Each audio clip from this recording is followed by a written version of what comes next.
Welcome to the top of Indianapolis, a place where we've always been. When Indianapolis became a city in the 1820s, there were already black people living here. We've been here from the beginning. This is our home, black home again in Indiana. We're gonna talk about education. Let's roll.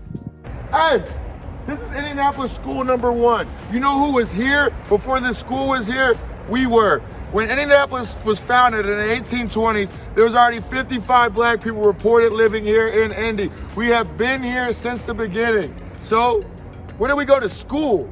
Welcome to Indianapolis school number 1, which is later renamed Shortridge after they opened Indianapolis school number 2. Shortridge was the first superintendent of Indianapolis Public Schools, and he had a willingness to work with African-American teachers and students. And just 8 years after the school opened, Mary Alice Rann enrolled in 1872 and then graduated in 1876, being the first black student to graduate from IPS school. So behind me is the site of Shortridge High School at the time that Mary Alice Rann was going to attend. Now, she was going to be the first black student at Shortridge, and parents were mad. And the superintendent at the time, Mr. Shortridge, said, "Do you want to just build her own school?" And they were like, "Nah." So then she went here by herself. But eventually, so many black people kept coming to Shortridge. Look at their yearbook picture, 1920s. Look at this. Look at these people in the class. I wasn't sitting well with too many people. So in 1927, while many school districts across the country were desegregating their schools, were integrating their schools, we opened our first segregated high school. The black kids would go to one school, the rest of the city would go to another.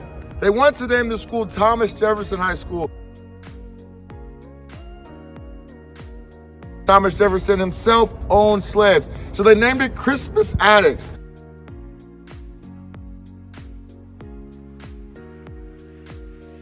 After a black man who was killed during the Boston Massacre. So CRISPUS ATTUCKS opens its doors in 1927 as the high school in Indianapolis to serve our black students. The best black students, the best black athletes, the best black teachers, administrators, all in one building. Imagine who they were able to produce. Imagine what those alumni came out looking like. Think about that though.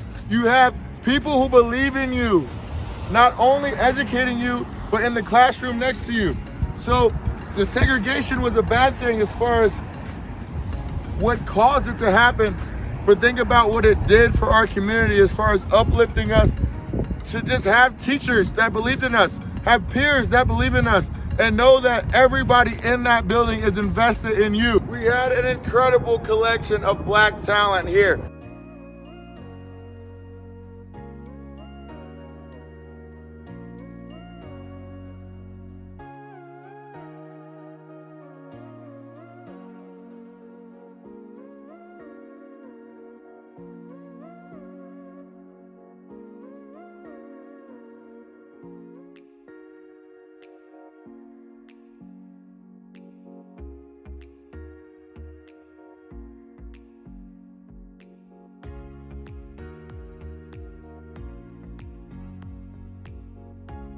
I mean, the first state championship won by Indianapolis High School was won by ATTUCKS, the black boys, when they threw them all on one team. I mean, how special is that? But one thing I've always wanted to know was, what school did the ATTUCKS kids go to before they got to ATTUCKS?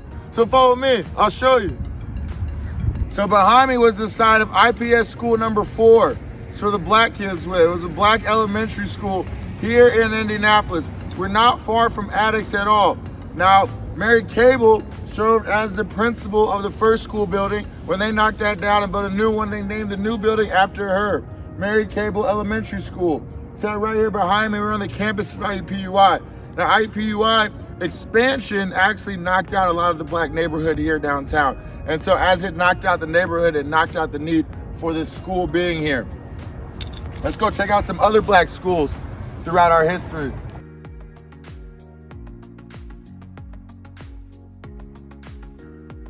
After the Indianapolis Public Schools system becomes segregated, school number 41, right here behind me, became an all-black school. Check out their yearbook.